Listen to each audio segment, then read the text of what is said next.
everyone, and welcome to the studio. I'm Nicole, and today I am showing you my backdrop.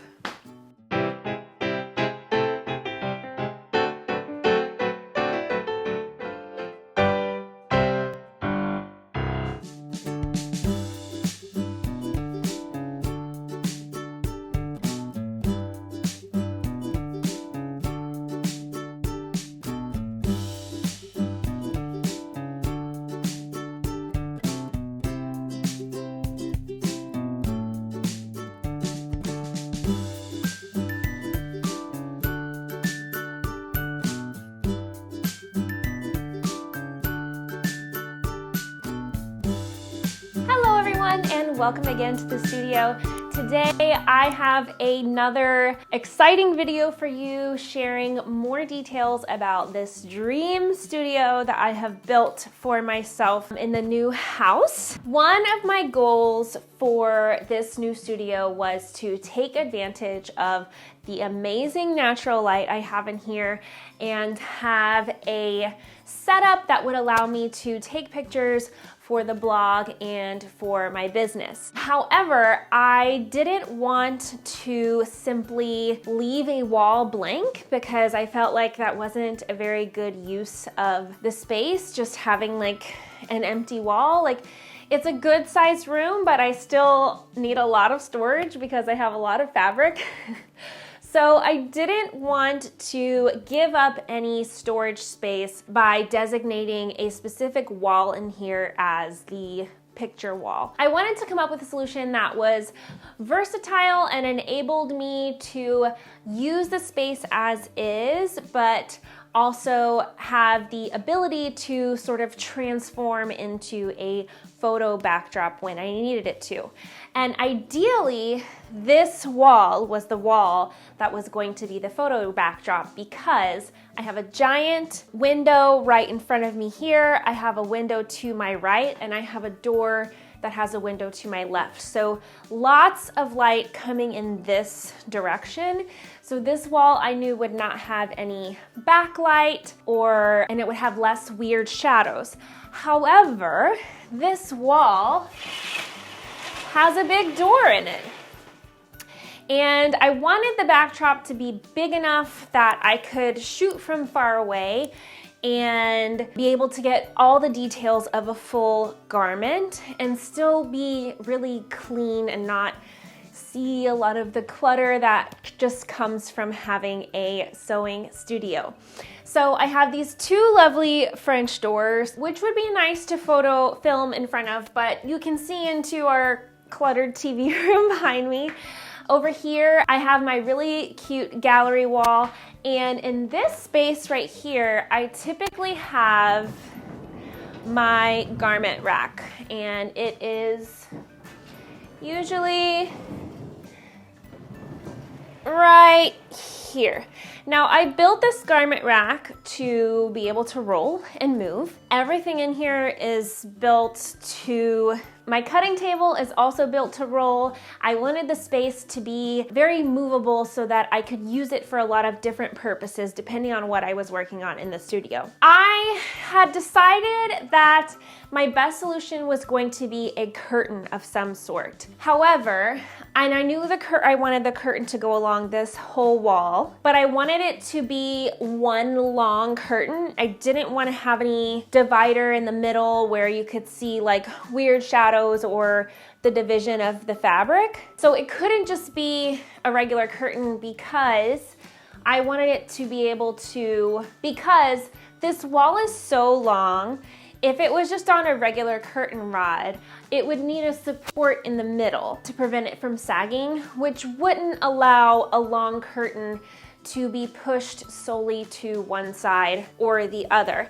And I wanted to utilize this space behind the garment rack that is not really being used for anything to push the bulk of the curtain when it was not in use. So I discovered this track solution when I was doing some Googling, and the curtain basically runs on one long track. The curtain runs on one long track so that it can move in one fluid movement all the way across, and the track connects to the wall in multiple places, so it's very supported. Even though it runs along a long 14-foot wall, it has plenty of support to be held up in one long space. It also like moves so fluidly. It's very cool.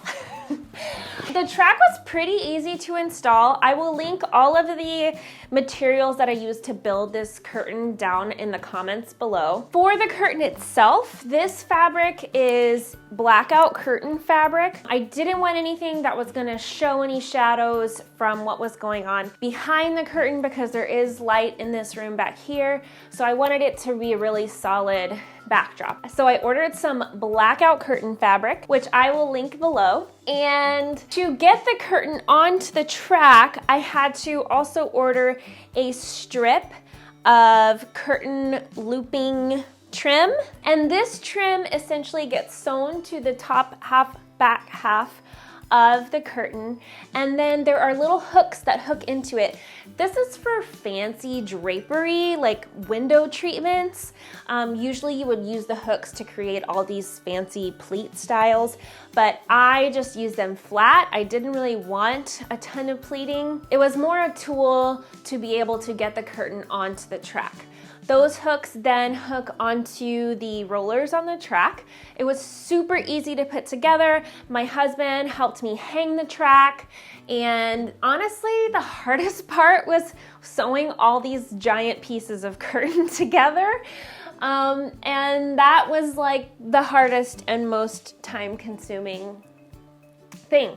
But now I have this lovely, lovely backdrop that is wide and opaque and easily movable out of the way, and it makes use of this wall, which otherwise isn't really useful for anything else in the studio other than getting in and out of it. It also works out because when I have clients over for alterations, this is obviously a big window door. It gives them a little privacy when they're changing into their garments. And that is how I made my very cool giant photo backdrop in my studio. If you have any questions, please leave them in the comments below. I'm happy to answer any of your questions about this. Again, I will be linking all of the products I used below. If it is an Amazon link, it is an affiliate link, which I appreciate you supporting. I have other videos about my sewing studio and how I set it up when we moved into this new house. I have a video all about my cutting table. I have a video about the studio space itself, and of course my recent video about my big bulletin board and how I plan my sewing projects. Oh, also a video about how I store and organize all of my fabric. So be sure to check all of those out. I will link some here as we wrap up the video, and I will also link them in the description below. Thank you so much for joining me today.